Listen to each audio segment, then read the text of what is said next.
Nisambulabinaka, Talafalawa, Bojo, good morning and good afternoon, depending on where you're joining us from. Welcome to the fourth deep dive session of the third Clean Pacific Roundtable,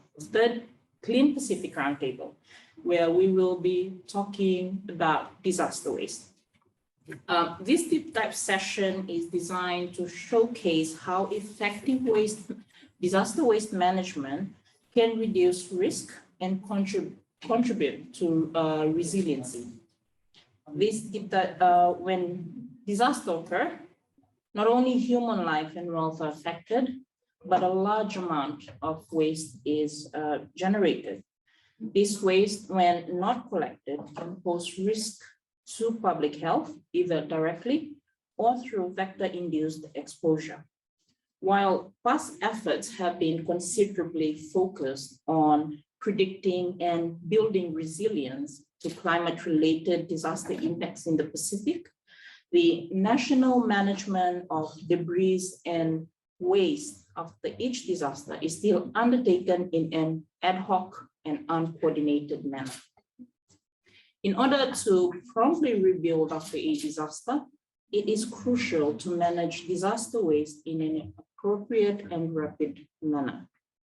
This session will be delivered in two parts. The first part will focus on recognizing how disaster waste management contribute towards building resiliency, which will be followed by a 10-minute break. And the second part of our session will showcase the initiatives of some Pacific Island countries in mainstreaming disaster waste management into the National Disaster Management Framework. The second part will also highlight some key issues, challenges, and complexity encountered by these countries, especially with modern generated disaster waste. It gives me great pleasure to introduce the speakers for the first part of this deep dive session. Here with us today is Mr. Sione Fulivai, the Framework for Resilient Development in the Pacific coordinator, and Mr. Fulivai is based with SPREP's Climate Change Resilience Program. He will be presenting the Framework for Resilient Development in the Pacific, which provides high-level strategic guidance on how to enhance resilience to climate change and disaster.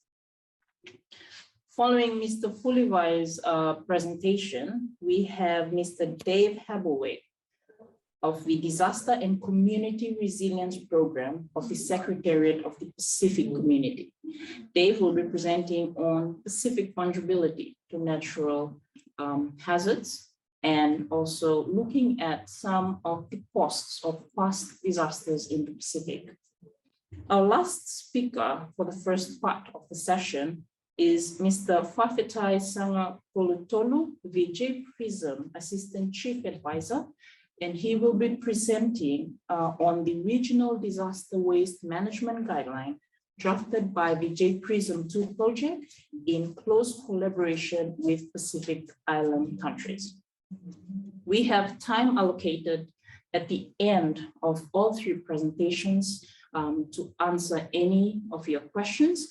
However, we encourage you to type in those questions in the chat box that is available at the bottom of the screen, and we will be directing those questions to the speakers today. Without further ado, I will now hand over to Mr. Fulivai. Good afternoon, everybody. Thank you also, Saini, for the introduction. Today I'll be speaking on the Framework for Resilient Development in the Pacific and looking at the strong linkages that there are in using such a platform for elevating the work and the efforts in terms of waste into this regional platform. Next slide, please. So the presentation outlined the 6 points that I'll be touching on, and so I won't really run into detail on this slide right here, but I'll afford a lot more detail per slide as we go through. So this is just a snapshot of what to expect. So, next slide, please. So the question may be asked both within and outside of the sphere of work that we are all a part of is what is resilience and why is it important. So the definition for resilience that I put on this slide is based on the specific perspective on what resilience is. So this definition, which has actually been sourced from the UNISDR, is embedded in the language of the actual FRDP document. So I won't go straight and read verbatim what that definition is, but I believe you'll all receive a copy of the presentation. But I've highlighted there the word ability. So the word ability is a very strong language, as that's what you will be looking at in terms of resilience building, because that is the point of origin. Your existing ability and the abilities you can build on and strengthen in terms of resilience building. Next slide, please. Okay, I've also included here, and I won't read these definitions verbatim, but key words in the area of disaster risk management related to resilience and the work that we do. Highlighted there in red: exposure, hazard, risk, and vulnerability. Again, these four terms tie in systematically in terms of the work undertaken through disaster risk management, as well as climate change. And so the importance of why we look at resilience as something that must be managed in an efficient and coherent manner is based on our exposure to hazards, also the risks that we face, the existing vulnerabilities that we look at trying to decrease, all as a measure of management in the disaster risk field. Next slide, please. Okay, this is just some key points that you may already have some information on. The World Risk Report from 2020, you'll see that within the top 10 at-risk countries in the world to disasters, you have 4 countries from the Pacific and ranked accordingly, 1, 2, 5, and 8. Over the last decade, I believe Vanuatu as #1 world risk report figures has never changed. Tonga has always remained either as #2 or #3, and the Solomon Islands and Papua New Guinea, as well as Fiji, have also been in the top 10. Within the top 10, you'll find that there's also some countries from the Caribbean region. There's 2 countries from the Caribbean region. So in actual fact, from a small island context, there's 60% of the top 10 countries in the world at risk to disaster from a small island perspective. Next slide, please.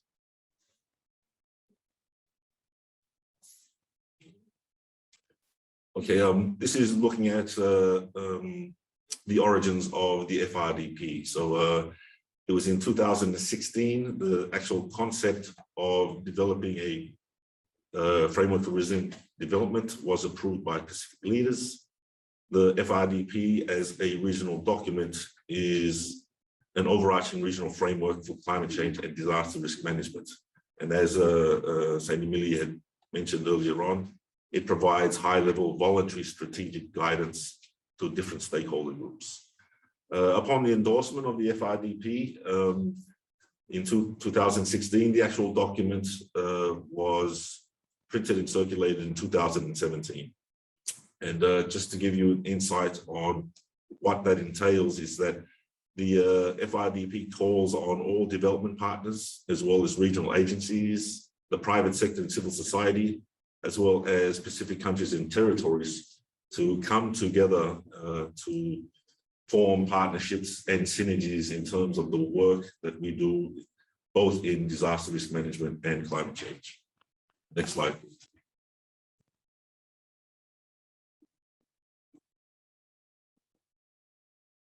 Okay, the FRDP as a document is an integrated approach, bringing together disaster risk management as well as climate change. Previously to the FRDP, we had 2 separate regional frameworks specifically on disaster as well as climate change. And as you can see from the slide, the Pacific Disaster Risk Reduction and Disaster Management Framework was in existence up until 2015, commonly referred to as in its short form as the RFA, as well as the Pacific Islands Framework for Action on Climate Change, PFAC. It was a merger between the two frameworks based on some elements to do with efficiency, effectiveness, and using your existing resources, both financial as well as technical, as well as human resources, to implement actions towards disaster risk management as well as climate change adaptation and mitigation. So the document actually provides a guideline for all these groups that I had mentioned earlier on the actions that you can take both at the national and subnational level, actions that can be taken by civil society groups as well as the private sector, actions by UN organs as well as regional agencies, and together synergize the work that's been done on the ground so that everyone is on the same page in terms of moving forward. What is the purpose and the objective of the FRDP? As you can see highlighted there in red, is that other than providing high-level technical guidance, it's designed to enhance resilience to climate change and disasters in ways that contribute to and are embedded in sustainable development elements.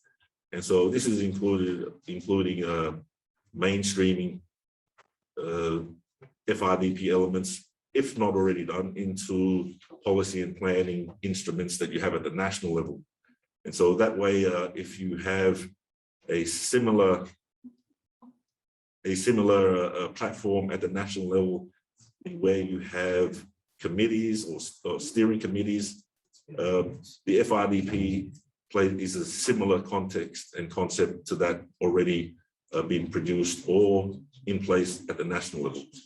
Just to give you a little brief history on the FRDP, prior to the development and implementation of the FRDP, the litmus test was done by countries in terms of merging national level steering committees. And so actions such as that were discussed and implemented as early as 2009, resulting in joint national action plans in countries such as on disaster and climate change, in countries such as Tonga, Cook Islands, the Marshall Islands, and now you have your generic forms of JNAPs, which you will find the Ronadapt in Nauru, you'll find the KG Kiribati, etc. So the countries that actually led the way in terms of feeling out and looking at the lessons learned or the challenges in terms of merging two frameworks or two plans and two sectors together. Next slide, please. Okay, the goals of the FRDP. There are 3 goals. The first goal has a strong affiliation to climate change. So it's strengthened integrated adaptation and risk reduction to enhance resilience to climate and disasters. Goal 2 is focusing on low carbon development. And goal 3, which is of most relevance to this discussion, is strengthen disaster preparedness, response, and recovery. You can see under goal 2 and goal 3, there is highlighted in green the term potential. And so at this current stage under the FRDP, there is no real language in terms of waste, but there is strong potential for waste to be included in the FRDP for actions on the ground. And the view behind this is that, as mentioned earlier, in terms of disaster waste, even though the statistics show that cyclone events in the region will not be as frequent as in the past, but the intensity will be increasing. And so along with the increased intensity, it's, I guess you could assume that the devastation caused to countries at the national level will be a lot wider and far-reaching than in previous years. And so I've listed there some areas in where there's potential for linking waste into goals 2 and 3. Circular economy is one way you include it in under goal 2, as well as waste to energy. And this is in terms of turning waste to energy in mitigation purposes, which link strongly to goal 2, and as well as link to international conventions and policy instruments such as the United Nations Framework Convention on Climate Change, as well as linking to goals under the Sustainable Development Goals. Goal 3, again, strengthen disaster preparedness, response and recovery. There's potential there in terms of post-waste or post-disaster waste to energy.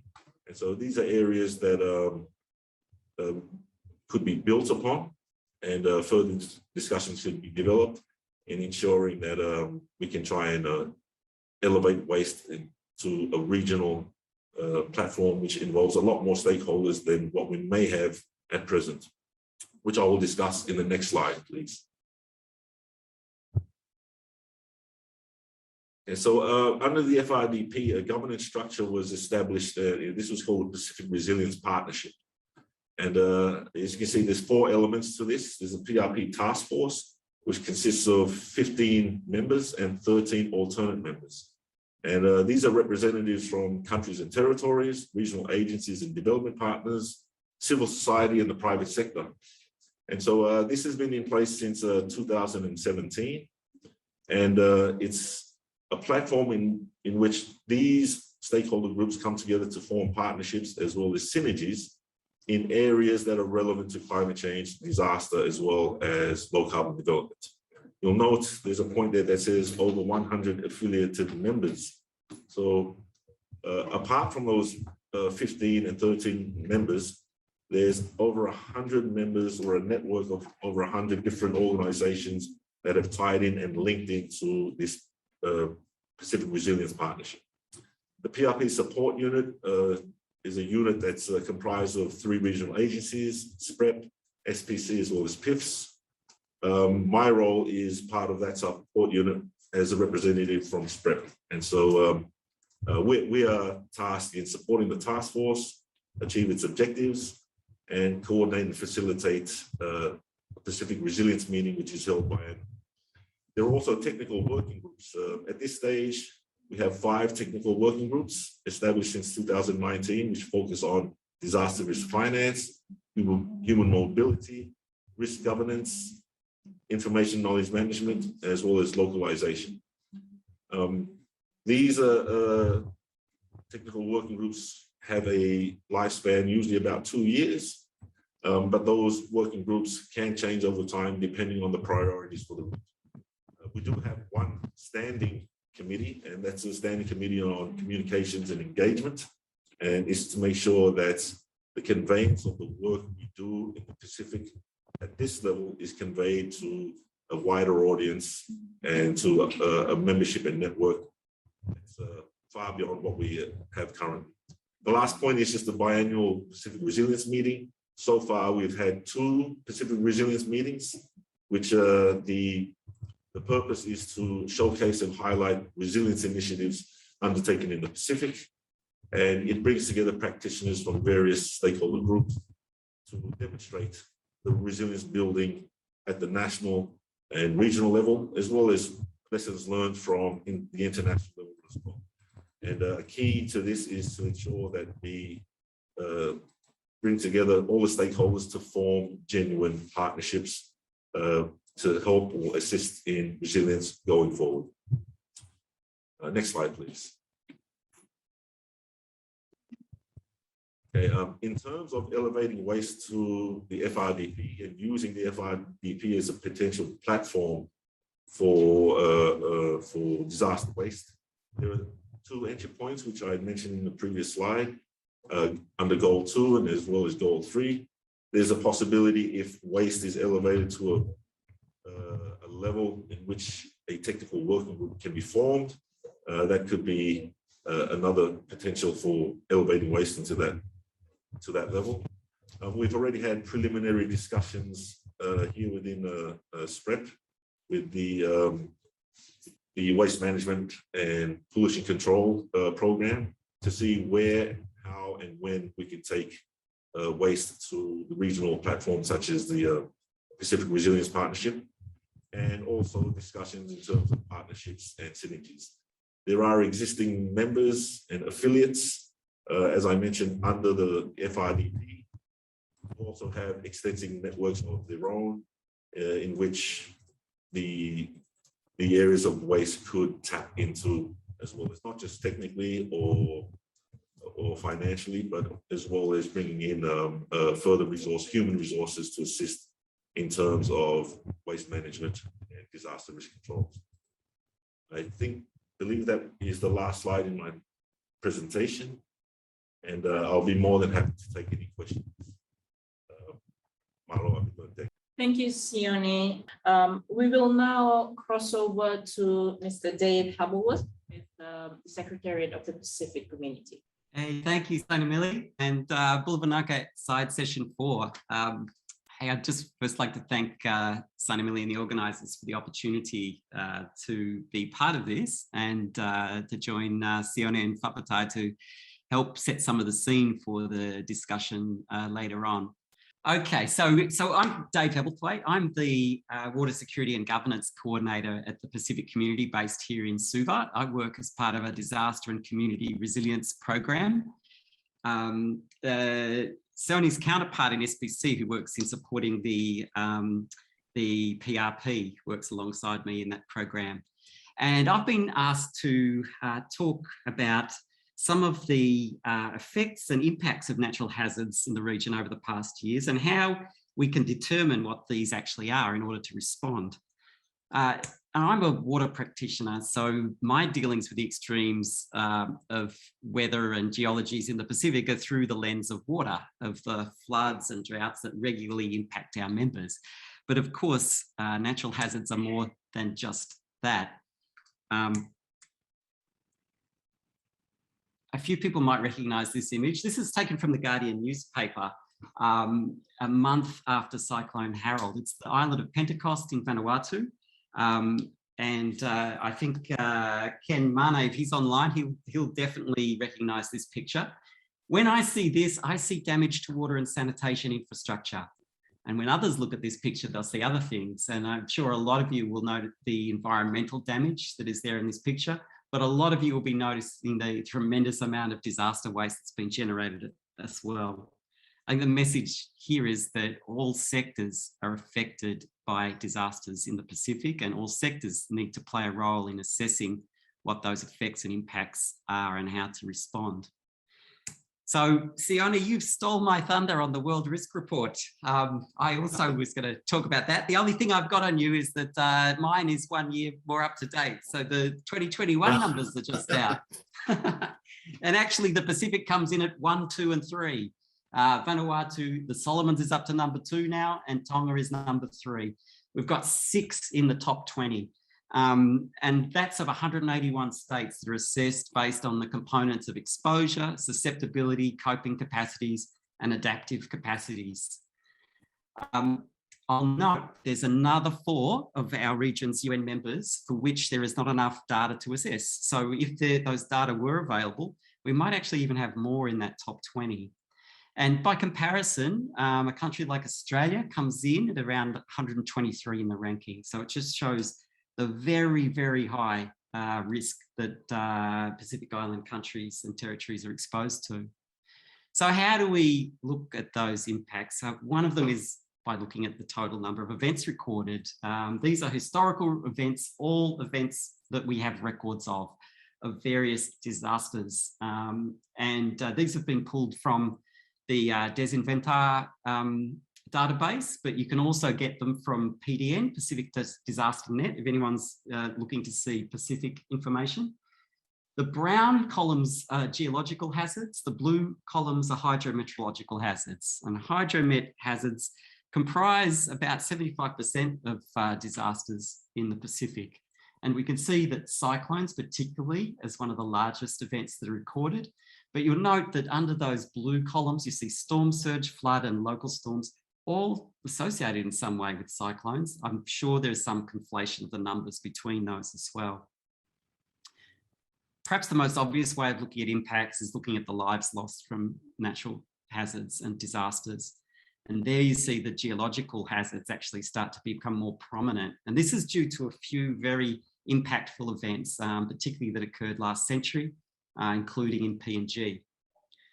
But if we look at other ways in which to look at disaster impacts, we can look at the number of people directly affected by disaster. And that's where we see the impact of tropical cyclones really coming through. Tropical cyclones and floods affect a tremendous number of people in the Pacific. Houses destroyed, the number of homes, dwellings that have been destroyed by events over the years. Again, cyclones is right up there.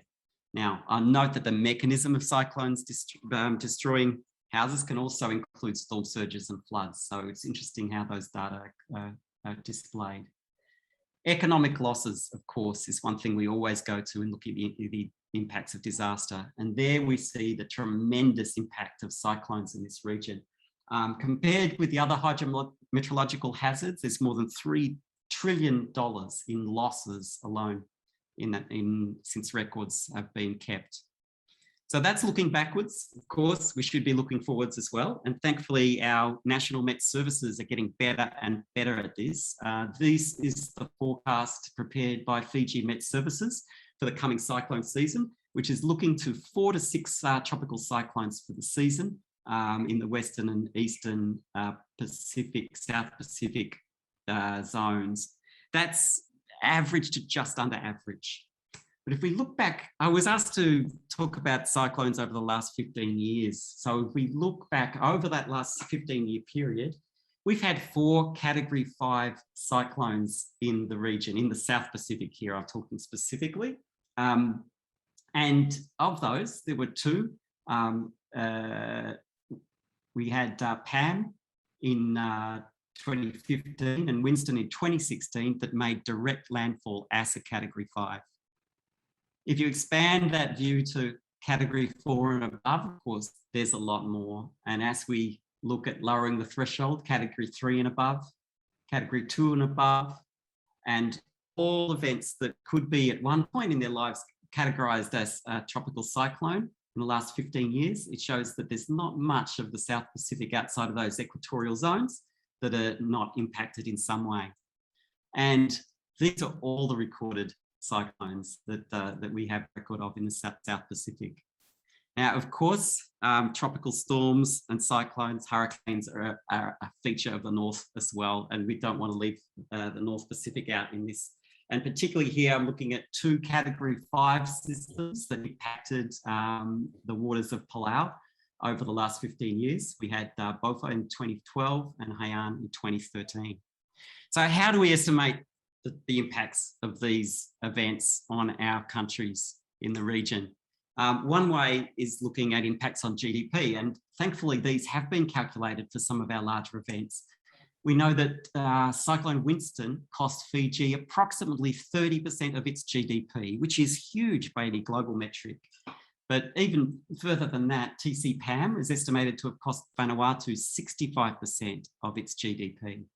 It's not just the really large Category 5 storms that have a huge impact, though. We see that TC Evan in 2012, it impacted Samoa as a Category 2, moving down to a Category 1 system, but still had a 45% impact on the GDP of Samoa. It's profound impacts compared to others around the world. If we look at Australia, perhaps one of the biggest disasters that Australia's faced over the last few years has been the Millennium Drought, which has been estimated to be between 1 and 1.5% impact on GDP. So by comparison, the Pacific nations are being hammered every few years by natural hazard and disaster. And of course, we know that disasters do undermine our sustainable development. If we look at any metric of development, such as here, GDP growth, most countries are making a positive trajectory along that line over time until they hit a natural disaster. And then instead of the projected development path, they may go on a different path, and that path may never actually recover to approach the path that they may have otherwise experienced. So assessing and understanding the gap between pre and post-disaster scenarios is key. How do we assess it? How do we determine its nature? How do we know who's impacted, which sectors are impacted, and what's needed to build back better to avoid a repeating cycle of impacts? So we do have a tool to do that. And since 2008, the post-disaster needs assessment tool has been used around the world, actually more than 50 times around the world, including in the Pacific. And this tool has 5 elements to it. There's a context analysis, an assessment of disaster effects, assessment of disaster impacts, of the impacts of those effects, an assessment of the recovery needs, what is needed to actually address those impacts, and a strategy. And these are elements that are pulled together by national governments in the lead. It gives national governments the pen in controlling the agenda of the dialogue that happens post-disaster, and to be able to communicate to partners and communicate internally and with ministries of finance on what is needed to recover and build back better. So I'll just quickly touch on those components a little more. The difference between effects and impacts. So looking at effects, the PDNA tries to look at things like what is the damage, partial total destruction of infrastructure and physical assets. And then it looks at 3 areas of losses. What's the disruption on the production of goods and services, disruption to governance and decision-making process? What's the increased risks and vulnerabilities that have been handed down by this event? And then looking at impacts of those effects, they can be looked at in 2 ways. A macroeconomic level of looking at the temporary imbalances in employment and income and other metrics, but also the microeconomic or human impact. It's looking at the disruption of populations' livelihoods and income. And then of course, recovery needs is responding to those things. What is needed to resume production of goods and services, to restore government and decision-making processes, and to reduce future risk. Now, luckily, we actually have some experience now of PDNAs, and I think the region and globally, there's been a lot of lessons learned. And if anyone's interested in that, I'd suggest go to this report, actually look at GFDRR, you'll find it on their site. And this is lessons from the past decade. And in summary, it's found that there's some really, really positive things about the PDNA process. It allows governments to actually take control of the agenda, to communicate effectively and in some understood format, the needs post-disaster. And it also allows a shift away from just talking about damage to infrastructure, which is often what happens after an event. And it can actually allow governments to dig more deeply. On the negative side, some things that we realise we need to do better. We need to be more inclusive. So there's sectors and there's components of society that are not well reflected in the PDNA process. And sometimes that's hard to do in the Pacific because of the timing and the resources. I'd suggest that waste management is one of them. There are a few of our PDNAs that really deal with it very well. Environmental impacts is another. So important to actually get different sectors involved. And SPC has been trying to do that. It's some training that we undertook with Fiji and the FSM in July, looking at training on the PDNA process. And last week, we actually extended that training to key stakeholders in Tonga, Samoa, the RMI, and Vanuatu with more than 100 participants. But again, this is something that I encourage this forum to think more about. How do you, as waste management practitioners, get involved in those decisions post-event? Are you part of PDNA processes? Are you part of those assessments and those decision-making processes that determine what is needed to build back better to ensure that waste management and environmental management is actually part of the solution? So thanks very much, Sunny Millie. That's all from me. I'll hand back to you now. Pinaka Dave. Thank you so much for that, Dave. So now, just another gentle reminder, if you have any questions for the 2 gentlemen that had previously presented, please put your questions in the chat box. Now we will cross over to Fafetai, the Assistant Chief Advisor for JPRISM 2. Tai will be presenting on the Regional Disaster Waste Management Guideline, and from this presentation you can see how waste management can be channeled, mainstreamed into National Disaster Management Framework, and also how we can fulfill the opportunities that exist in achieving goal 3 of the FRDP. Fafetai, you have the floor. Thank you. Thank you, Sanimili. Talofalava, greetings to you all who are able to join us. I can see a very good number participating to this session. I would like to contribute on this session overall call through the presentation of the Regional Disaster Risk Management Guideline. I have been involved in the development of this document, and I would like to use this opportunity to thank all of you that have supported and contributed to the development of this document. The purpose and objective and goal of this document to provide guidance on applicable disaster waste management measures that can be used by the Pacific Island countries.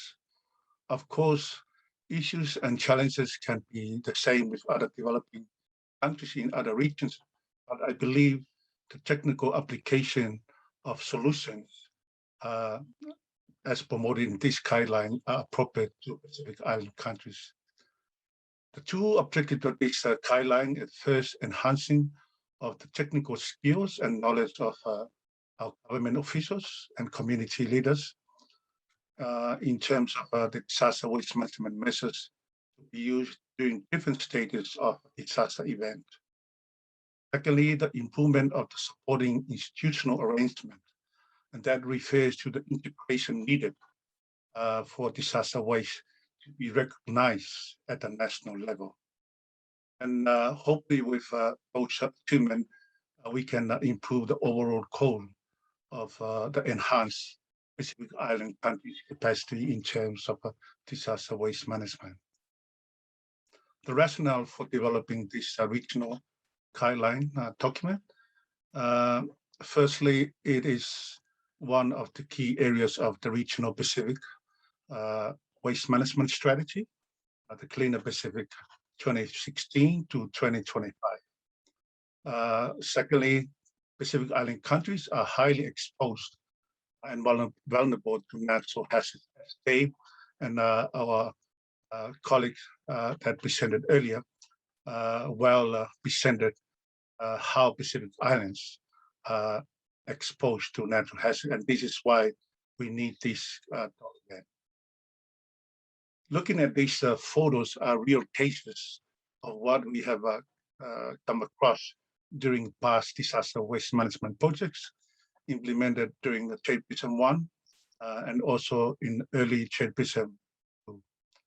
Also, some of the photos were taken in 2009 during a tsunami in Samoa. Looking at these photos, it can tell you that our waste management system and services cannot cope with such conditions and nature of the generated waste during disaster. And this is why we need this guideline to assist our country. Now, the question is how the guideline will improve its island countries' capacity. One of the objectives is to enhance the skills and knowledge of Pacific Island countries' officials on disaster waste management measures promoted at different stages of the disaster, before the disaster occurs and after the disaster. Looking at some example, firstly on the prevention and mitigation measures. Firstly, promoting sourcing of relief food in the country can help to reduce the imported containers of relief supplies, and at the same time can reduce the generated disaster waste during response operations. As you can see in the above photos, some containers in the past ended up at the landfill due to damages to some of the goods or when some goods expire. Looking at some mitigation measures on the green waste, most disasters generate disaster waste, and more than 50% of the generated waste are green waste. So some of the practical measures that countries can make is the regular maintenance of trees along roads, that by maintaining the height and the crown size to reduce the impact of cyclone. Also, another measures promoted in the guideline is to promote the planting of existing species. One of the local plants that grow in the coastal area is a calophyllum species, or the fetau. You can call it Tonga feta. I'm not sure how other countries call it, but promoting these plants, these species, will help to reduce fallen trees along the road, and it's good to promote during the tree planting program along the roads. For asbestos as one of the disaster waste generator, mitigation measures can be implemented to identify asbestos in buildings and also implement their removal before any disaster. Some of the preparedness measures that can be implemented, the promoting of and improving of waste management services. I think the basis of any improvement to be made to disaster is making an effort to improve existing waste management services. If countries, half of the country is not covered with waste management services, then that's a big problem. Lessons learned from past pilot projects has proven that countries with better waste management systems and services can respond quickly to disaster events. Looking at the second objective of the inclusion of disaster waste in Pacific Island countries' national disaster management plan and process. This is very critical. And the next session to this one, we will be hearing from our Pacific Island colleagues who are leading efforts to merge disaster waste and a national disaster management plan. As Dave explained, the different sectors where the work of national disaster management agencies based. We have countries that already progress through the setup of disaster waste under the WASH, or the water sanitation and hygiene. That's from a hygiene perspective. And we also have a country that already progressed with the setup of disaster under the environment sector. So these are promising and very encouraging. Looking at some of the measures that can be implemented and during response, the guideline promoted a rapid assessment for the generated disaster waste, and that will provide information to identify waste issues and also map what the priority is for the country to implement. And that includes any emergency operation to clear roads, and also any identified hazardous waste that need to be contained to protect people. The recovery measures, looking at the guideline promoted 3R application. This, you're looking at the recovery of reusable and recyclable waste. Implications of these 3R measures very important to Pacific Islands, as it reduces the overall cost of disaster waste management, but also the reduction of environment pollution. And this is very important. During past pilot projects, we learned that assistance provided also assist the victims in recovering of what they want to reuse, such as iron roofing materials, timber, and also tree stems for firewood. And this is very something that need to be continued. Also, the recovery of recyclable items in collaboration with recycling companies. This is a win-win situation where the recycler will get the scrap metal, and also the affected communities will get some temporary income during these difficult times. And the overall outcome will be a reduction to the waste. So some of the recovery measures is the early restoration of cleanliness. What we learn faster to restore the cleanliness to affected area, the earlier for normalcy to commence. And this is very important for affected victims of any event. It may take time to rebuild houses and infrastructure, but the restoration of cleanliness is the first thing that we can do early, that to give victims some. Last part of the stage is looking at the reconstruction part. This is mostly overlooked, as Dave and our other colleague mentioned earlier. During post-disaster need assessment, sometimes the reconstruction of affected waste management facilities are sometimes forgotten. And as Dave rightly pointed out, we need our waste management colleagues to represent in those PDNAs in order for these needs to be highlighted in those reports. Otherwise, any affected waste management facilities will continue to degrade, to worsen the situation in the islands. Some example of the work that had been done, looking at Namara landfill in 2014. That site was hardly accessed during flood. With the support of TIFA through SPREP and the technical expertise provided by Captain One, now these facilities are accessible even during flooding. And this is something that need to be considered. Similar initiative was also done in Bofa landfill as impact of Cyclone dam. Through the pack waste system and technical support from Chairperson, the facilities was upgraded. And finally, the development of the guideline and how it was developed. I think this slide really summarizes what happened. We reviewed the existing guidelines.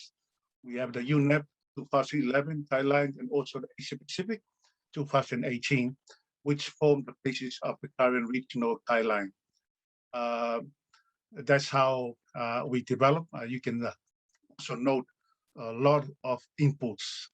One of the most important inputs are the incorporating of past lessons learned from past disasters, which is very important, which is unique to the Pacific Islands conditions. And that's why it's really required for the Pacific Islands to have its own regional guideline to suit their conditions. I think that's with that, I would like to end my presentation. Any question, please feel free to request. Thank you for your support. Thank you so much, Fafitai, and thank you once again to Sione and Dave for joining us today. Thank you very much. I would like to welcome back all of you who are able to participate in our session 1. Now we are progressing to session 2, and this session will be consist of both officials from National Disaster Management Offices and also our waste management agencies. And there are 8 of them. And also we have with us our chair of the regional disaster waste management group. And this is a complete team for this session. I would like to welcome all of you for able to participate in this event. Next slide, please.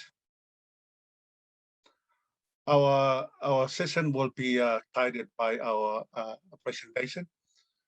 We have 4 members of NDMO from Samoa, Tonga, Vanuatu, and also FSM. In addition, we also have 4 officials, senior officials of the waste management agencies that are also participating in this session. The main idea of this session is to look at issues and challenges facing the countries. We hope that will provide some information for us and also development partners and spread with their effort in moving and progress with the disaster waste management. I will discuss later on the key discussion issue when it comes to the section of the panel discussion. But we have a first presentation from Shalan Singh, who is the chair of the Regional Disaster Technical Group. Will present to you his presentation. As you can see on the screen, we have a supporting team to this panel discussion. So I will be the moderator. Shalan will be delivering a presentation. We have Sunny Mili to provide the recap at the end of the session. And finally, Chief Advisor of Chairperson 2, Mr. Satoru Miura, to provide the closing remarks. Next slide, please. And then, as I mentioned earlier, we have very senior officials of disaster management officers in Tonga, Samoa, FSM, and Vanuatu. So we are fortunate to have them, and we look forward to their input. In addition, we have the waste management expert with us. Next slide, please. And they will provide also a very technical input to this panel session. So we have waste agency from Tonga, Vanuatu, Samoa, and FSM. More details on the background information of our panel members in the website. So please feel free to visit that. Next slide, please. Now, the objective of this panel discussion is to look at the size, the complexities associated with the modern disaster waste. During the past presentations, during session 1, we presented a more difficult nature of waste, as you witnessed with the presentation. We also need to highlight the main issues and challenges that in addressing disaster waste in Pacific Island countries. Some presentation mentioned some of the issues that are also affecting that progress in addressing a disaster. So we're also looking at stressing of the importance of a holistic approach in managing disaster waste in order to build the Pacific Island countries and territories resilience in the future. Next slide. So without further ado, I would like to introduce you, Mr. Shalan Singh, to the background information of this panel discussion. Shalan Singh, you have the floor. Thank you very much, Mr. Papatai, and bulak to everyone here from Fiji and Lautoka. As the chair of the Regional Disaster Waste Management Technical Working Group, I have much pleasure to welcome the highly distinguished panelists and the participants taking part in the session of the third Clean Pacific Roundtable. Due to the global COVID restrictions, we had no choice but to hold the Clean Pacific Roundtable virtually. On a positive note, this gives opportunity to more participants to take part in this meeting and is more cost effective. This afternoon, we will be hearing from disaster waste management experts from the Pacific Island countries regarding their journey, the challenges, lessons learned, and the way forward in addressing the pressing issue of disaster waste management in the Pacific. The meeting is held at the right time as we coming closer to the cyclone season, and is predicted by the Meteorological Office of Fiji. We are expected to have 4 to 6 cyclones. So let us make the optimal use of our regional guide as shared by Mr. Papatai, in terms of preparedness and mitigation. My role this afternoon is to share the complexities of the modern day disaster waste being generated in the Pacific and share some key issues and challenges affecting our ability to manage disaster waste. Next slide, please. Historically and traditionally, looking 80 years and beyond, the disaster waste generated then were mostly dominated by fallen trees and damaged traditional houses made from tree stems and leaves. The waste did not pose much risk to the environment and health, as it was mostly organic in nature and degraded naturally. Next slide, please. Comparing the past to the current scenario, due to the advancements in economic development, increasing populations, our change in lifestyles, and increased importation of goods, the disaster waste is now becoming more complex, difficult, and expensive to manage from the viewpoint of the complexities in terms of the bulkiness and the nature and toxicity of the waste being generated nowadays. Next slide, please. As I've mentioned, some of the disaster waste being managed, generated nowadays is toxic in nature to human health and environment and require special technical expertise to manage on the site and very costly in terms of operations and its collection and safe for disposal. As mentioned by Tai, in terms of like asbestos, white goods, and other liquid chemicals. Thank you. Next slide. To add to that, the large sizes of some of the waste makes it very expensive from the viewpoint of the collection and its transportation and its safe disposal, and it fills up the waste landfill sites much faster, requiring more funds to build new landfill sites. And you know, nowadays it's very hard to find a new landfill site. And to top it off, as you know, during disasters, during a short span of time, there's huge amount of waste being generated. For example, in the case of Winston, the waste generated within 2 to 3 hours was almost equivalent to 3 and 4 months amount of waste being generated. So these are some of the issues we have to deal with. Next slide. So some of the issues affecting our ability to manage waste in the Pacific, 7 M's is very important in terms of the money.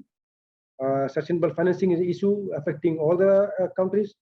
Our efforts in terms of the materials and the right machineries available, our manpower and the right mindset and the skills available to handle disaster waste.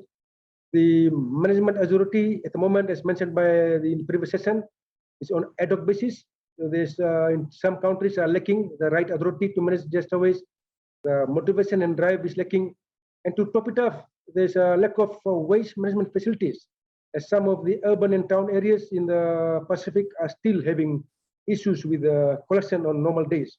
So as mentioned by Tai, during disaster, if we do not have proper collection systems, during disaster it becomes very difficult to manage waste. And several rural areas and remote areas still don't have basic waste collection services. So all this affects our ability and it affects our lack of readiness to respond to the overwhelming disaster waste being generated in the Pacific. And it affects our country's resilience to natural hazards, that is disasters. Thank you. Next slide. The good lesson here is that we have hope, and this is that we can improve our future by taking into consideration the lessons learned that we're going to hear later on, and also the 6 issues that I'm sharing. Firstly is the mindset. We need to prioritize disaster waste management, which is at the moment right at the bottom of our agenda in some of the countries and some of the local authorities. The motivation is not there, so we need to bring in more motivation, and everybody has to play their part. Management, we have to realign and put in place proper authorities in terms of more demarcated roles and responsibilities when it comes to disaster waste. And manpower, we should have enough manpower and the skills and understanding of everyone and all the stakeholders to address this pressing issue of disaster waste management.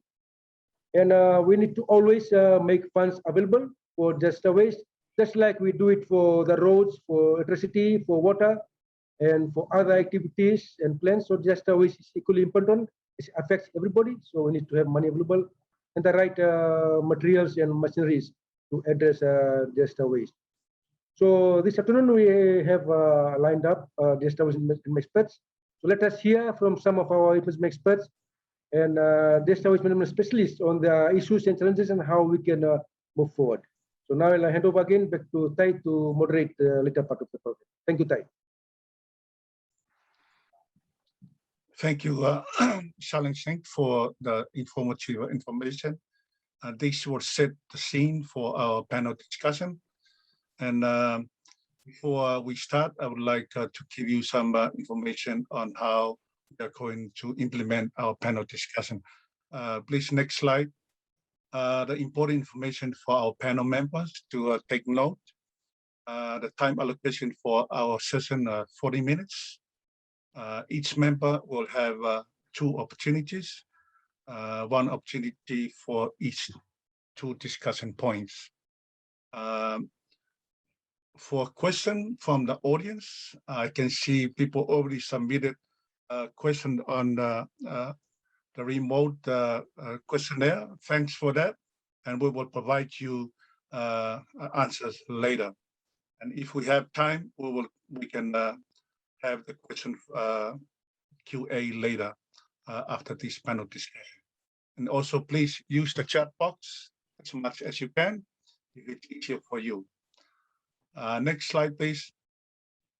Now we're coming to the order for the panel discussion. We have 2 discussion points. The first discussion point we will discuss today, the issues and challenges on disaster waste management efforts and development in different in our target countries. We will start with federal state of Micronesia, and then we move to Samoa and Tonga, and then finally to Vanuatu. I will be able to ask some questions submitted from the audience. So our team are prepared to provide any response. We also gonna use the shared online questionnaire to provide response if needed. And maybe if it's possible, I can invite our panel members to turn on their camera and please show your face if possible. But if not, because of internet connection, that's understandable. But let's start our panel discussion. I would like to invite Patricia Petrus, and she is Deputy Assistant Secretary of the Environment Division in FSM to start our discussion on the issues and challenges on her disaster waste management effort and development in FSM. Patricia, you have the floor. You have 2 minutes.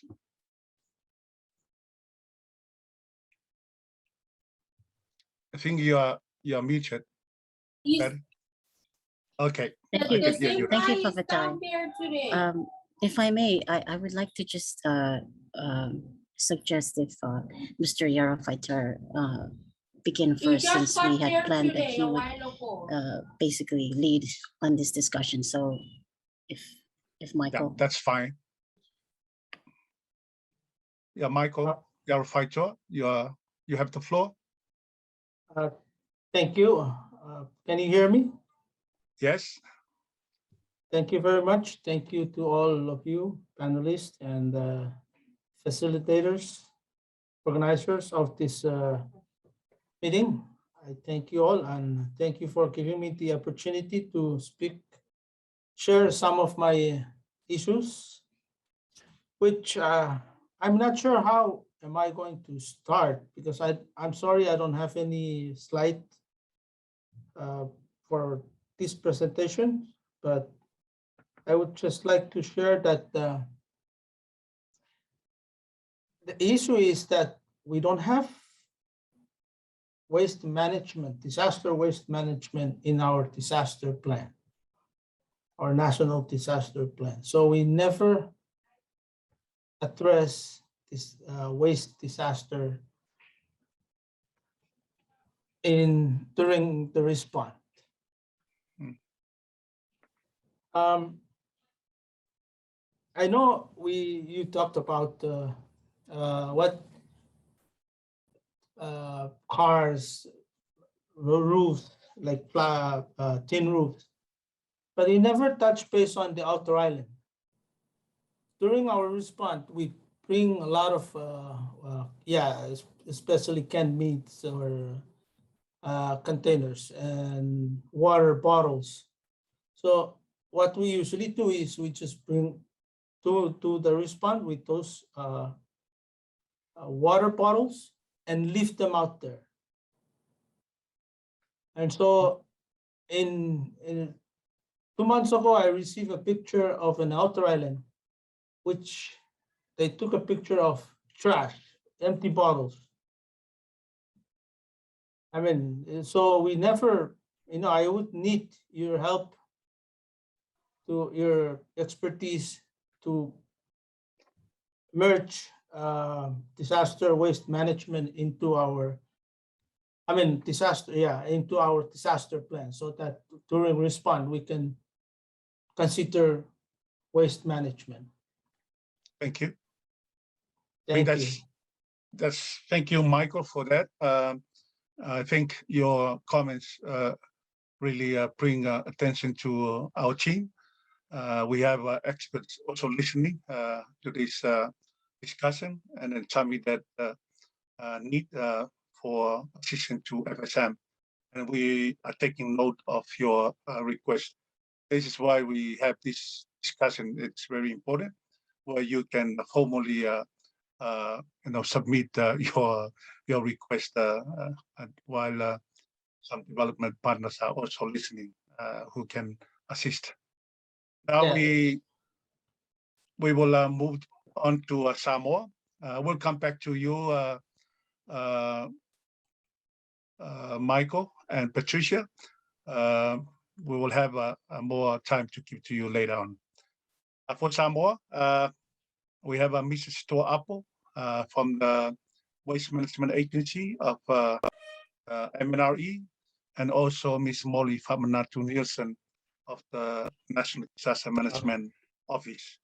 So, Mrs. Store Apple, you have the floor on any issues and challenges you are facing.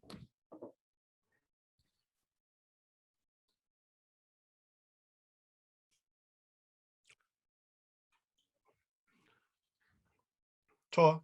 Thank you, Tai. Oh, can you hear me? Yeah. Okay, thank you, Tai. I'm sorry, I turned off my video because I had a technical difficulty with it. By the way of this discussion point, we do have a well-structured disaster waste management office, and it's we do have a disaster advisory committee, which is chaired by the Prime Minister. And the issues that we're facing is that, like,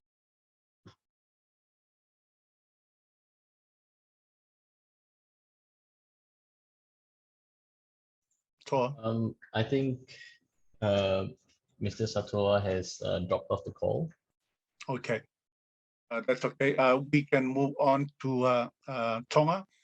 Satoa, you can join later if you are recovered from that disconnection issue. We have Mafileo Masi. She's sorry, Fafata. Can you hear me? Sorry, Fafata, he just muted himself earlier. He's okay, yeah. Sorry. Satoa, sorry, but back to the floor now. Thank you. Yeah, I'm sorry. Just to continue on, we do have a disaster advisory committee, which is chaired by our Prime Minister, and the members include all the government agencies and stakeholders. And what the issue is we're facing now is that ASEAN is facing with other Pacific Island countries is that for the mainstreaming of disaster waste plan into national disaster management plans. And that's the only issue. And one of the issues that we are facing at the moment is that because we now have a new government, So the Disaster Waste Management Office was originally under our ministry, which is MNRE, and it's now transitioned to under the Ministry of Prime Minister and Cabinet. So it's still uncertain in that where that's going to happen or not. I'm not sure whether my colleague from our DMO office is in the session, but I guess that's our only issue. Like mentioned in the previous your presentation, ties that some of the things that we, especially when we had that event in 2012, Cyclone events, is that we saw a lot of content expired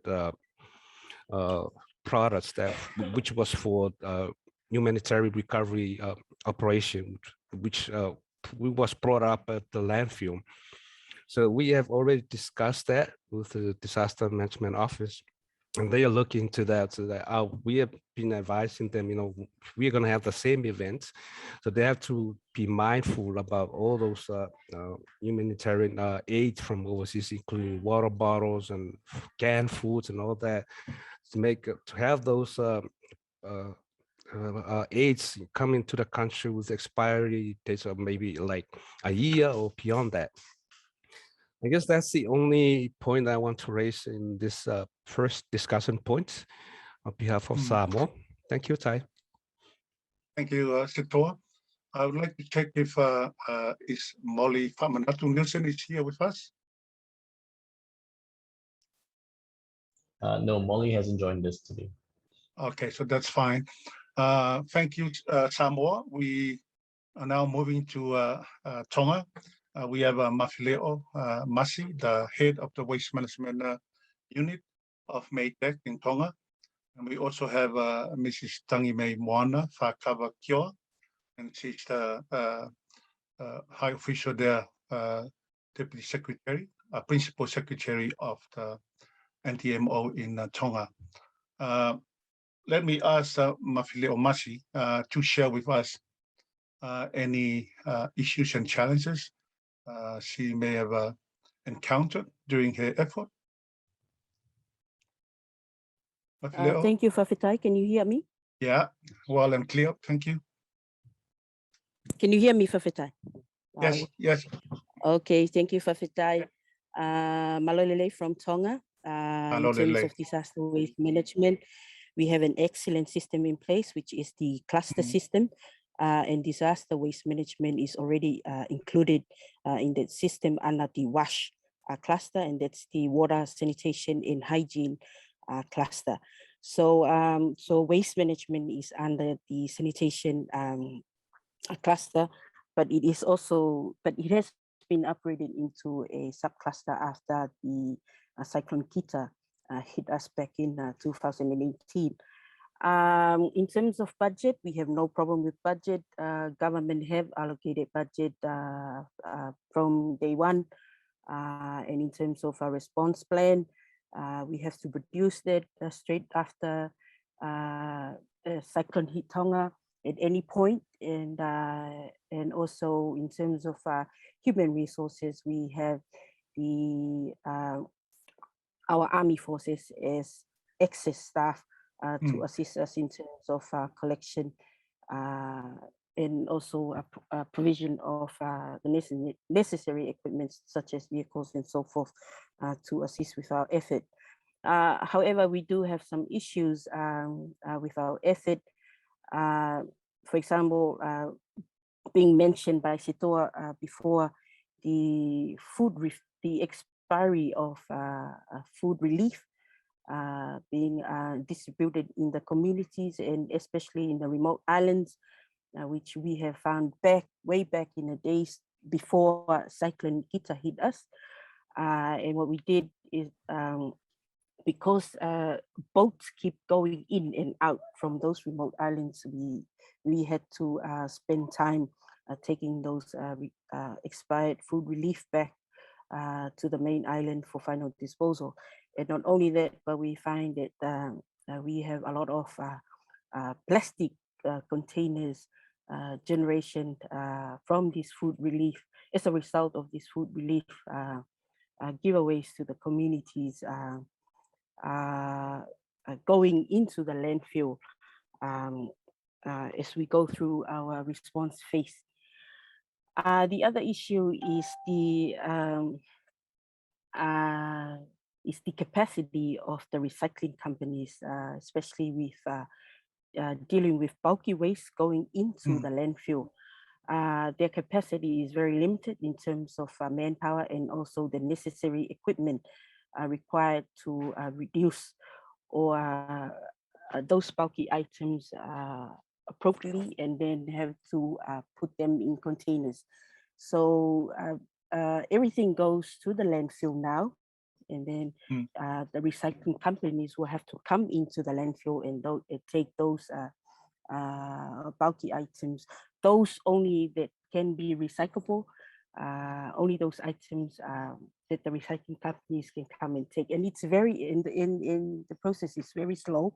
So at times, while those bulky items sit there in the landfill, waiting to be taken by the recycling companies, the next cyclone hit us. So, you know, the bulky waste tends to accumulate in the landfill site because of the limit capacity of the recycling companies. So what we're doing now is looking for ways to strengthen the capacity of the recycling companies for them to be able to do their job in a faster rate to reduce bulky waste going into the landfill. I think the success to our stories in terms of dealing with disaster waste is because disaster waste, we tend to look at it from the health point of view. The reason why we're acting fast to collect our bulky waste from the community is to avoid an outbreak of dengue fever as a result of, because these bulky items tend to be breeding sites for mosquitoes. And not only that, but we tend to move fast in terms of hazardous materials such as asbestos as a result of buildings falling, damaged buildings to avoid health issues to those occupying those lands. So it's seeing that it's a health issue to prevent any health issue from getting worse.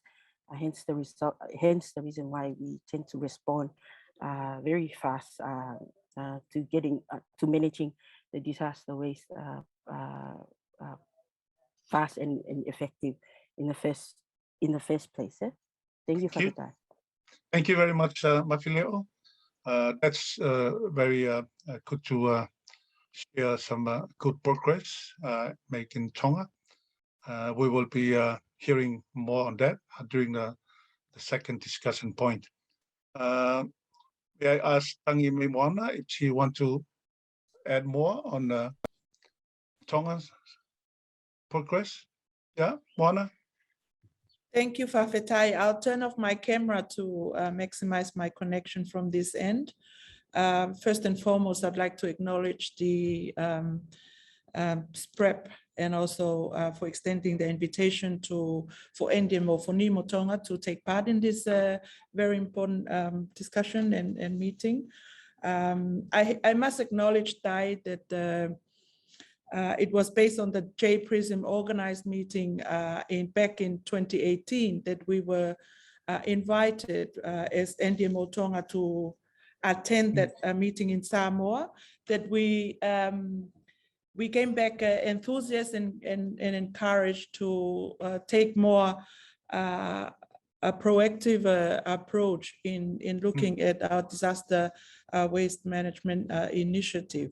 And we're looking forward for more inclusive, for more engagement within the region with all the agencies that are taking care of TWM efforts and initiative in the region.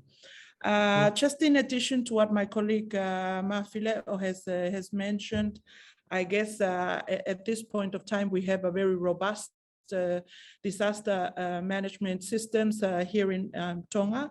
That whole architecture of emergency management here works for our from this side of the world.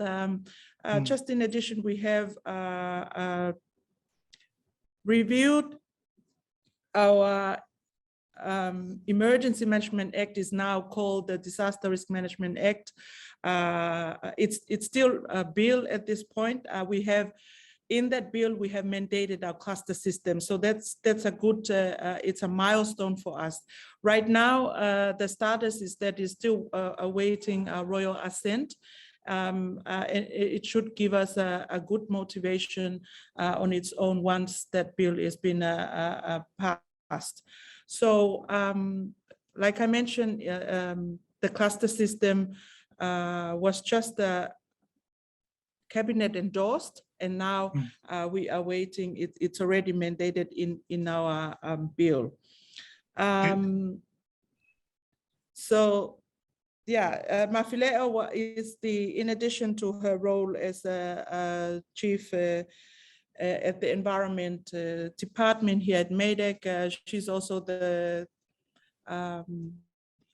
cluster lead for the waste subcluster under the WASH, and so they have developed the national WASH response plan, but again have drafted also the disaster waste management plan for Tonga. I guess now it's still under draft form, but we're looking forward to progress that in the near future for Tonga to use. And that, of course, will have to end up in cabinet for endorsement and approval before using. I agree with the previous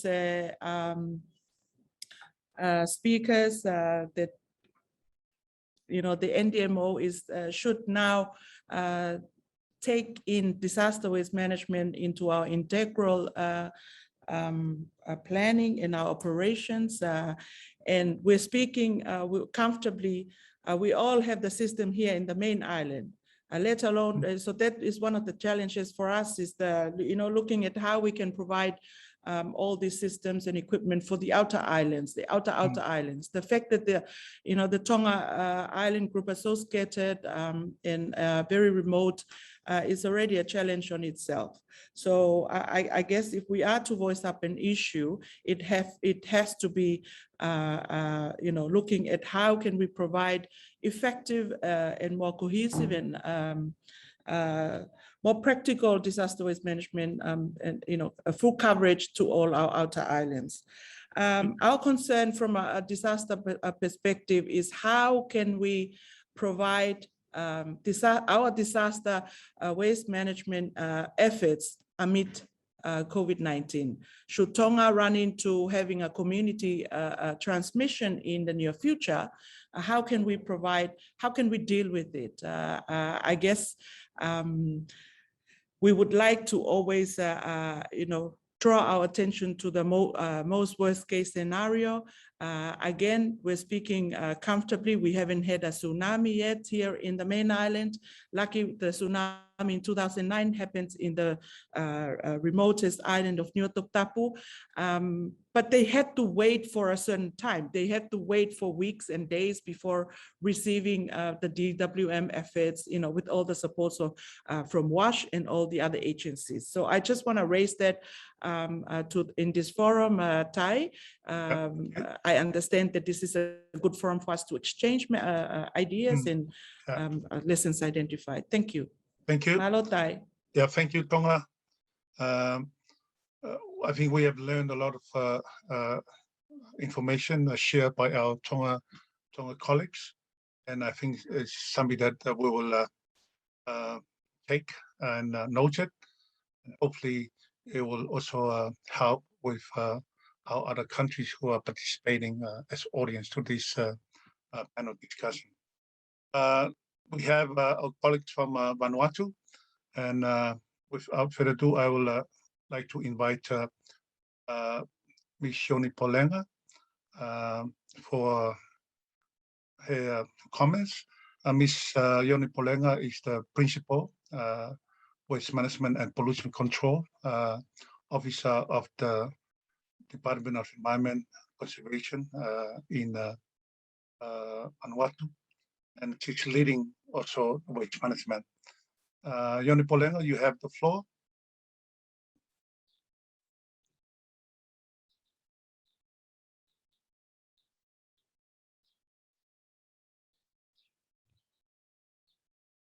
Just checking if Yoni Polenga is.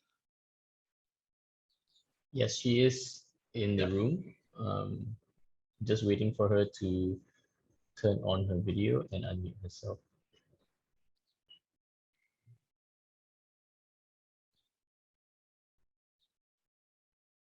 Or we could also move on to Mr. Ken Mana first. Yeah, we are flexible and then we can always come back. If Mr. Ken Mana is here with us, Ken Mana is a Senior Response Operation Officer of the NTMO in Vanuatu. And it's also a pleasure to have him to provide inputs to this panel discussion. I can see Yoni now. Yeah, sorry, Ken. Yoni, you can have the floor now.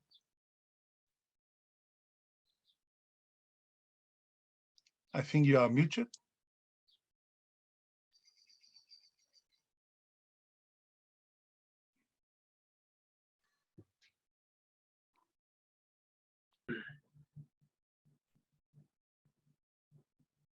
Yoni, we can't hear you.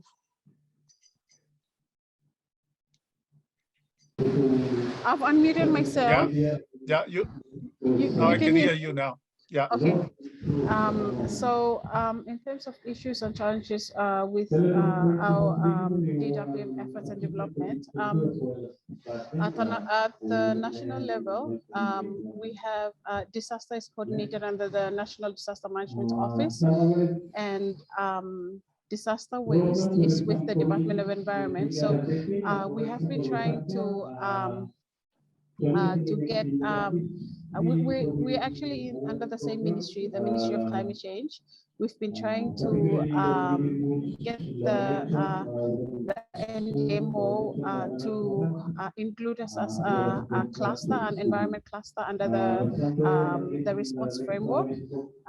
But that is yet to be endorsed by our ministry head, and that seems to be the current challenge for us, because it would only mean that if the next disaster strikes, then we'd have to go out as the Department of Environment, but not as a recognized cluster under the response framework. Yeah, so that's kind of one of the major challenges for us at the national level. Thank you. Thanks, Yoni.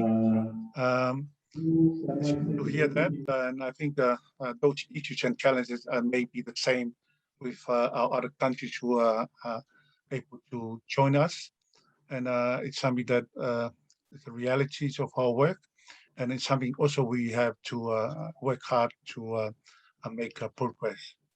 I think we have Ken Mana from NTMO office. Shall I pass it to you, Ken? You have the floor.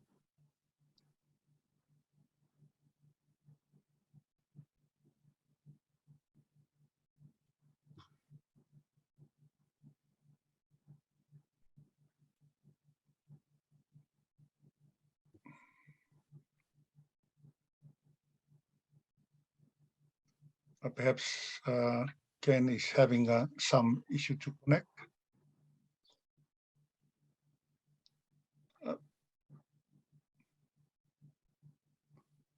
Because of limited time, we will come back to during a discussion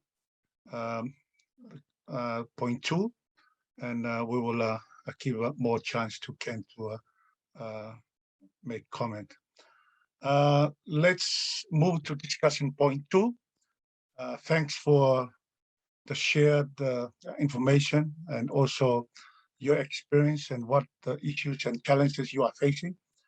This is very important for us to learn from.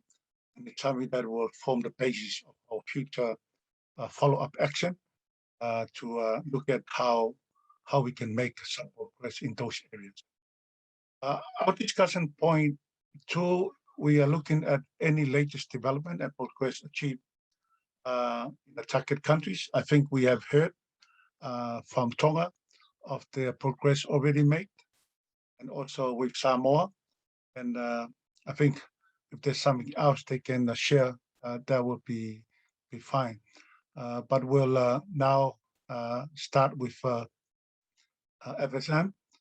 I would like to invite Ms. Patricia Petrus to start off from a discussion point number 2. Pat, you're on the floor. Thank you, Fafatai, and my respects to all of you.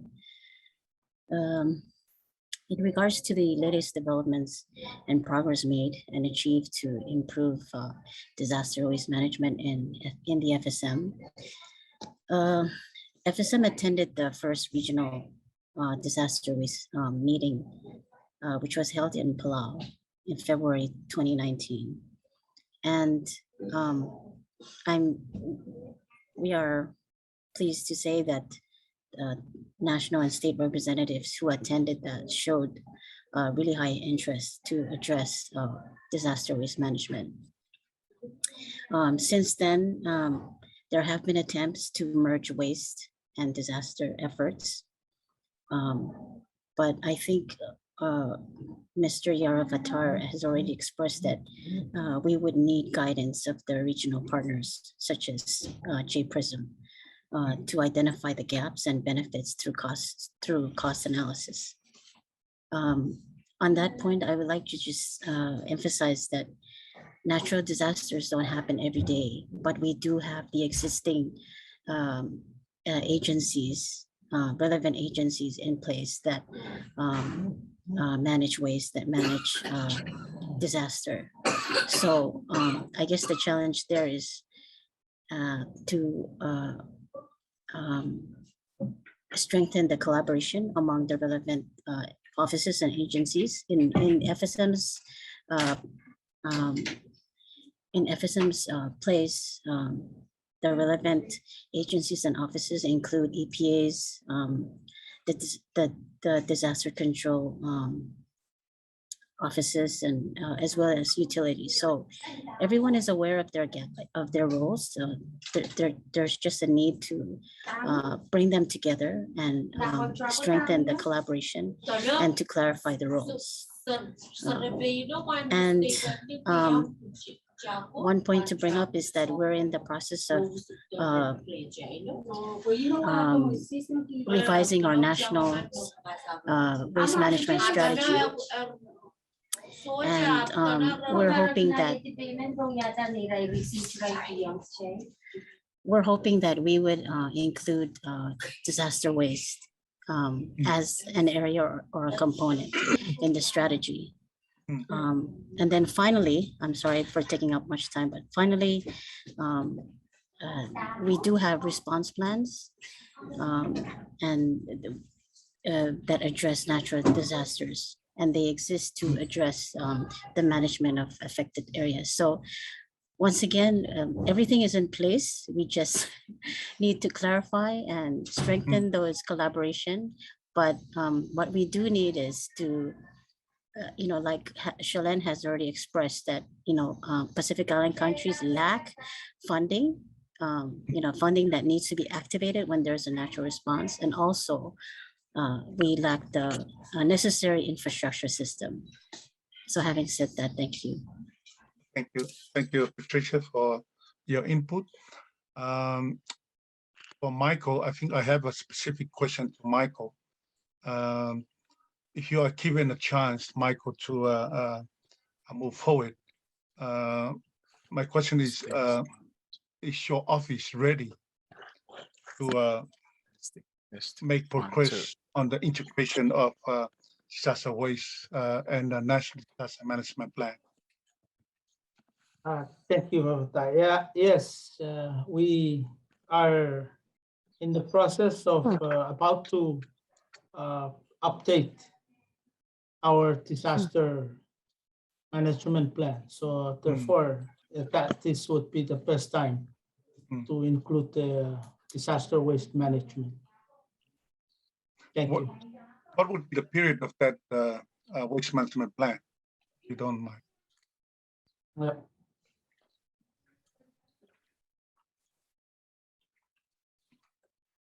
Did you ask something? What would be the for your upcoming waste management, disaster management plan, what would be the period covered for that plan? It's going to be from this year up to 3 years ahead, or the 2 years plan? The plan is scheduled to revisit or revise or to update within 4 years. Okay, 4 years. It had been 4 years now, so we're like thinking of updating the plan. So that. Yeah. Thank you. Test. Thank you, our colleague from FSM. I think your comments and inputs were discussion are well noted, and appreciate your input. We are moving to Samoa for any latest progress made, and I think to draw some of the progress you have made, maybe you can share with us. Satoa, you have the floor. Thank you, Tai. Thank you all attendants for your patience for our session. First of all, I would like to compliment Prism and the Cleaner Pacific Roundtable for the establishment of Disaster Waste Management Technical Working Group, which Silent is a chair. Because the advantage of that technical working group is that we can share. You know, we do have a network. Once our neighboring countries are affected, we can, we do have that network to discuss and advise for that country what to do. And secondly, we now have our draft National Disaster Waste Management Plan. So we're looking forward to have a consultation to consolidate that plan. And after that, then that plan is to go through our National Disaster Management Office will be the key people in that consultation, because we want to mainstream our National Disaster Waste Management Plan into the National Response Plan. And secondly, I guess, well, it's in the pipeline. I hope we're going to have that before the end of the year, is that we need to have that rapid assessment online platform training. So maybe we might have that by the end of the year, before the end of the year, so that we can assist, which we will assist. And of course, we already in the cyclone season, and it will be good to have that before the end of the season, so that which will really assist us with our response. And we are looking forward to have our consultation for our National Disaster Waste Management Plan before the end of the year. And of course, for our collection, we do learn a lot from our pilot projects in the past, especially the 2009 tsunami and the 2012 cyclone events. Is that the rationale, the very important of implementing the 3R concept, and we already submit those reports, and we learn a lot from that. And from that cyclone 2012 event, we only have a pilot site. And then after that, when the government realized what we were doing in that pilot site, so they requested us to extend our cleanup efforts utilizing the 3R concept to other places in town. And the thing that we want to approve our National Disaster Waste Management Plan is because most of the relief work always happen on the main island of Upolu. So once we have that plan in place and approved, we can use that, including other islands like Savai'a, Poliman, and Manono. And that's all I want to say now. Thank you. Thank you, Satoa, Apple, for your great feedback. Since we have a very limited time available, I would like to now move to Tonga and Vanuatu.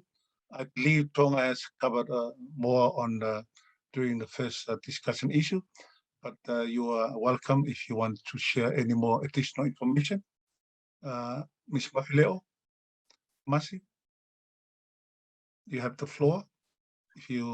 Thank you, Fafitai. I think the progress so far is that we have managed to secure funding through the GEF, through our GEF project in terms of rehabilitating our landfill site in two of our outer islands, Hapai and also Ewa, that would reduce bringing back disaster waste from those two outer islands to the main island. They can be processed where they are.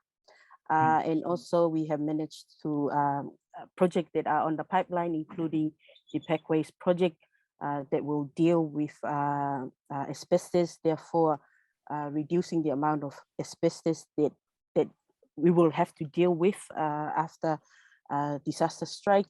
And also currently we are developing our single-use plastic roadmap with the aim of phasing out and also banning plastic in the near future. Therefore, reducing the number of plastic waste generation in the food relief effort going around. And also we have managed through our Jeff Island project to request for a large size crusher to strengthen the capacity of our recycling companies in terms of dismantling and crushing bulky waste that will speed up the process and also reduce bulky waste going into the landfill in the event of a natural disaster from happening. So we also have through the JICA program short-term training to Japan, which will also strengthen the capacity of our local operators at the landfill site and also at the recycling,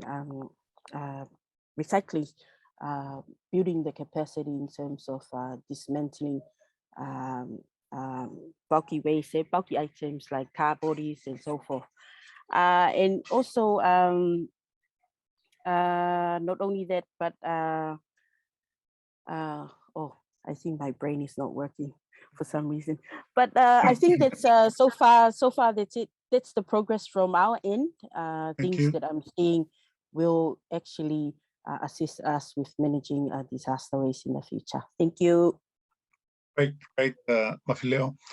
I will give the floor to Moana if she wants to add more. Moana. Thank you, Tai. I won't take up much of your time. I just want to say that as we forward, we would like to take on, disaster waste management initiative by incorporating it to our village or community emergency management plan. So we could be singing from the same hymn book. We would like to take on, but of course we would have to look for a dancing partner to support us in this initiative. So I'm happy to touch base with you and also Shalent and the colleagues in the region when we implement or go about this plan. Thank you. Thank you very much, our Tonga colleagues, for your report. I think our colleague Saini Mili will provide a recap of the key points raised, and we look forward to that. We are now have one more country. We have our comments from Yoni and Ken. Yoni, are you still available for your last comment? Yes. Thank you, Tai. Can you hear me? Yes. Well and clear. Thank you, Tai. So in terms of latest development and progress, we acknowledge Chaika to the Chairperson project for the ongoing support. We currently have a draft DWMP, and with that draft, we have this year we tried to get all provinces to develop their own individual disaster waste management plans based on their individual setting. That is still a challenge for us, but we believe that the draft, the national document is a document that we can work with for now. And although it hasn't been finalized, this year we tried to apply for funding to implement or to respond to disaster waste during any disaster, but it didn't go through. We believe that if it's finalized, we'll follow the normal government development policy process to secure specific funding for response purposes. Also this year, during the International Disaster Risk Reduction Day this year, we were able to demonstrate the importance of having a temporary dump site to the Luganville municipality, especially because DC Harold hit it hard, and we weren't able to secure a temporary dump site back then.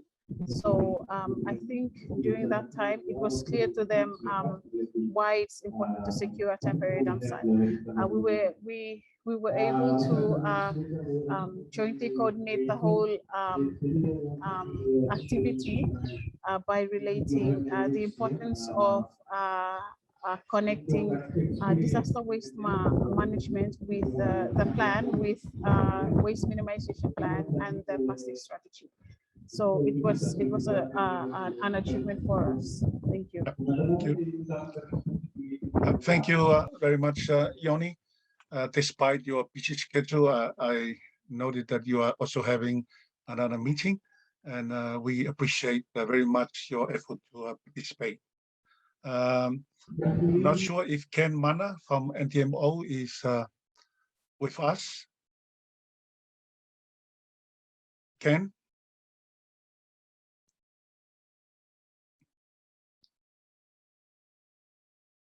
I was hoping to have Ken Mana from NTMO in Yes. okay. Can you hear me? Yeah, I have a question for you, Ken. My Okay. question is, what will be the way forward for Vanuatu in addressing and integrating disaster waste into the National Disaster Management Plan? Okay, thank you, Tai, for giving this opportunity for NTMO Vanuatu to be part of the discussion. For the Act, it clearly states some of the clusters that we are working with, and having disaster waste management in one of those clusters has already been mentioned by Yoni. We are still trying to have a cluster represented by the environment unit, so we can have mainstream every activities to when there's a disaster, then we can have these activities or operation going on. So far we already have set up our our provincial offices. So whenever we have this plan, like Yoni is mentioning, have been approved, so we can use these plans in the provinces and also in the national level. So for the Act that you've been mentioning, we'll try to work again, and I'll be talking with our director, and we'll be finding ways forward for this for your question. Thank you. Thank you, Ken. And now we look forward to hearing your future progress on the integration of disaster waste into your office responsibility. And we appreciate your effort in doing that. That brings us to the end of our panel discussion. I would like to thank you to all of our panel members for your constructive comments and input. And I think without further ado, I will hand over to my colleague, Sani Mili, to recap on the key points highlighted during our panel discussion. Sani Mili Pulai, you have the floor.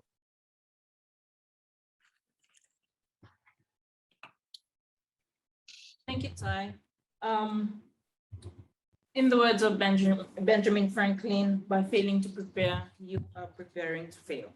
I'd like to commend the initiatives by our Pacific countries in ensuring that, in changing the status quo and ensuring that national disaster management is not only focused on health and infrastructure, but also incorporating disaster waste management.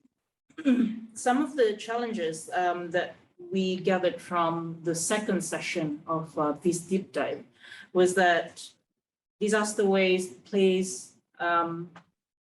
pressure on national waste infrastructure, especially in terms of bulky wastes that are usually generated from disaster for following a natural hazard, and also expired relief packages.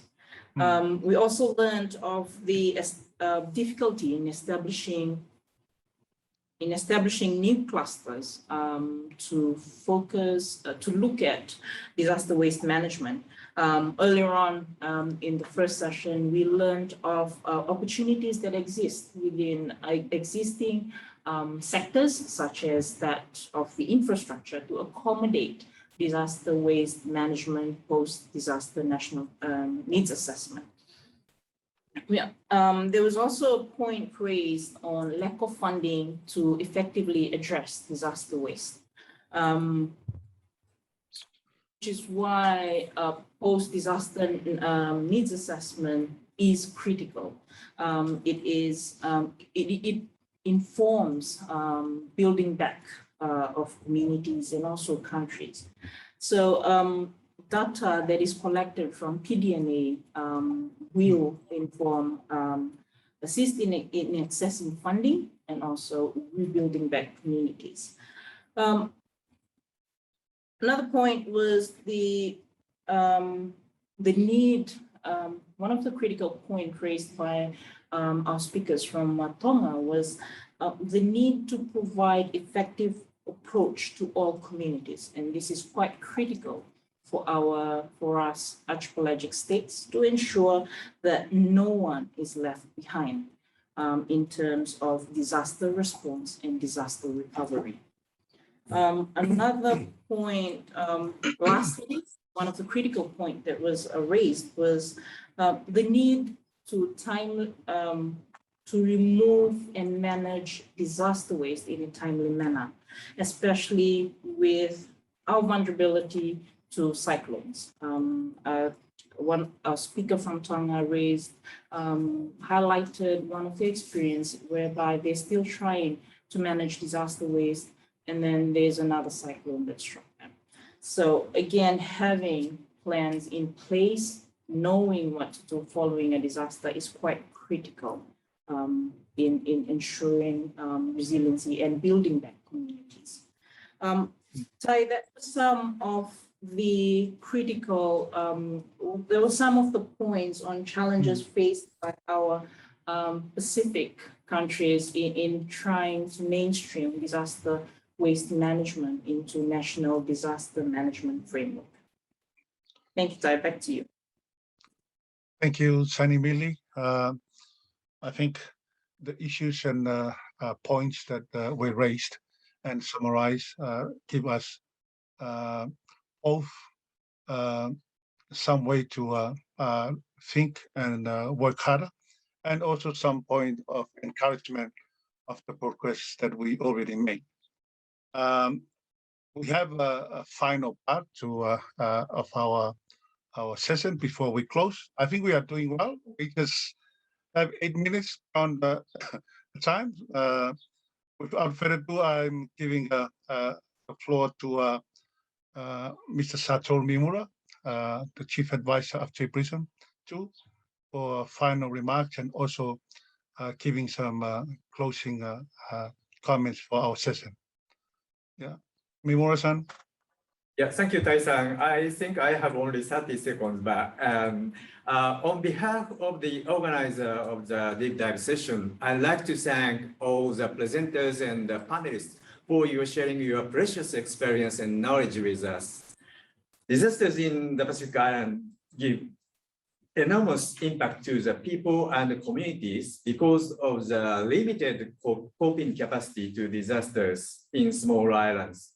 We cannot escape from natural disasters while the number of disasters is increasing due to climate change, urbanization, and destruction of natural environment. But we can minimize the impact of disasters. How? Preparedness. Preparedness and planning by all levels are needed to minimize the damage and loss. I believe that this session was a great opportunity for environment administrators, disaster management officers, crop agencies, international organizations, development partners, and broader stakeholders to discuss disaster waste management and development. I hope we will continue to work together toward the resilient Pacific. And thank you very much for your participation. Yeah, thank you, Mimura-san, for your final remarks. Unfortunately, we don't have time for Q&A, and as we advised earlier, we have an online questionnaire for you to submit your questions, and we will make our effort to provide you the response. Make sure you write your email for us to respond. I will share the questionnaire to all the members of our panel, including the facilitators, for them to provide response if needed. With that, I would like to thank you all, our panel members, our presenters, our facilitators, our supporters, also our audience. I think I can see some development partners participating. Thank you very much. And also our waste management and disaster management colleagues who are joining us to this session. Without further ado, enjoy the evening and enjoy the kava and also the cassava. Thank you very much. Look forward to seeing you next session of CPRT. So far, so forth.